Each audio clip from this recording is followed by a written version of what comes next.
You know, okay, you're not a Pink Floyd fan, but you did come of age at that time, you know, when there was a headier music, Emerson, Lake and Palmer, Gentle Giant, Floyd. Were you into any of that stuff at the time? Not so much that. I was into the British invasion, Right. the Byrds, the Doors, and the 60s stuff, big time. Yeah. And then I listened all the way up, really into the 80s, and then rap music came in. I couldn't relate to it, so Yeah. let it go. On that tip, I mean, I look back at stuff as early as Bronco Billy, and the music there is, you know, very earthly. And it's was that you playing guitar in that score, or is that? No, that was Johnny Crawford. Okay. I mean, that style of music obviously suited the picture. But was it with Dark Star that you started to explore with synthesizers, or were you dabbling? No, that was my first synthesizer score. That was, God, I don't even remember what kind of synth it was, but it was this upright thing. It was kind of small. You put pegs in there to change the sound. Right, right. Oh, God, it was crude. Yeah. But, you know, I whacked out the score at the time. You know, it was amazing because I hadn't really dealt with anything like these sounds.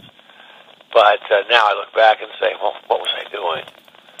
So was it just by convenience then, or just by, you know, not by accident, but doing that score and dabbling with that sound for Dark Star, and then finding out that you could actually create an entire soundtrack using this machinery? So it was just by accident that you became a kind of synth guy?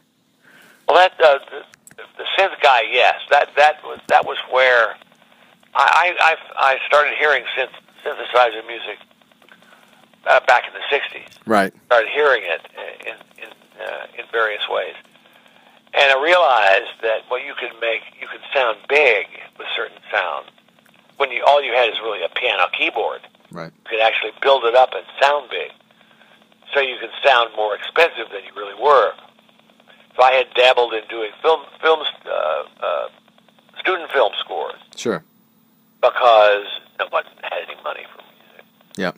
So I'd do a few of those, and then I started working on my own films. I was cheap and fast, and then we still didn't have any money to pay for a real score. So that's how I got into it.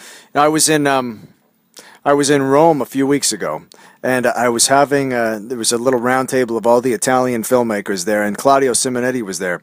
Yeah. And he mentioned that he had just met you, not in the past 6 months, it was recently anyways, and you had come up to him and you had said something to the effect that, anyways, I'm going to paraphrase, but that his influence was a profound influence on yours. Is that true? Oh, huge.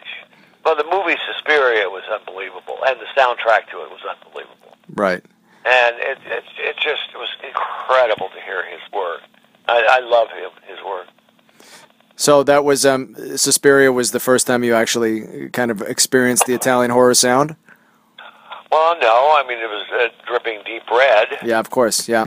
So, and I had seen Dario's other films, but the score to Suspiria was so memorable because of its sounds, because of the textures of it. And I listened from then on.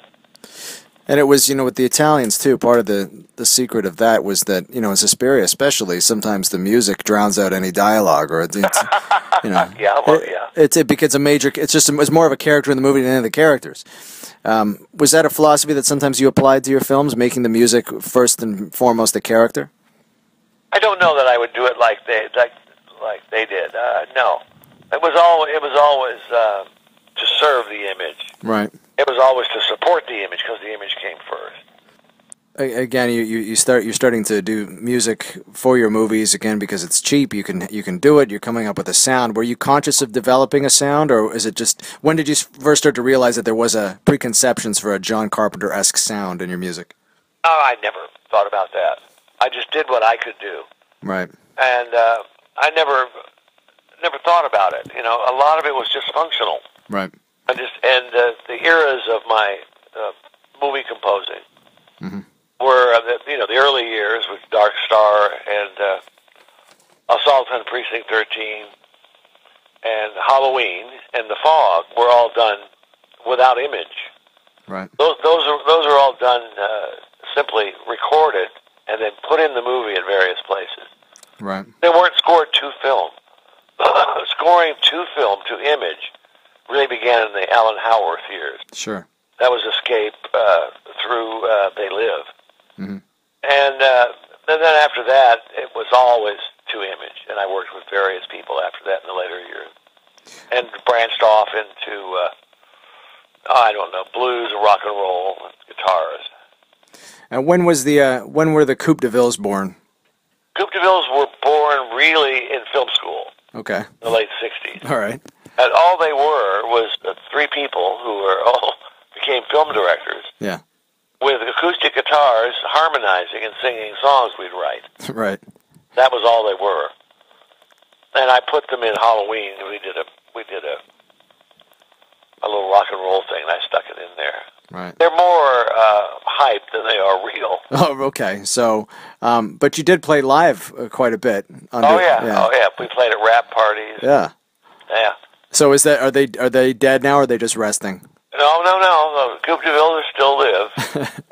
Yeah, we spent time in Orlando at a convention together. It was great fun. Yeah.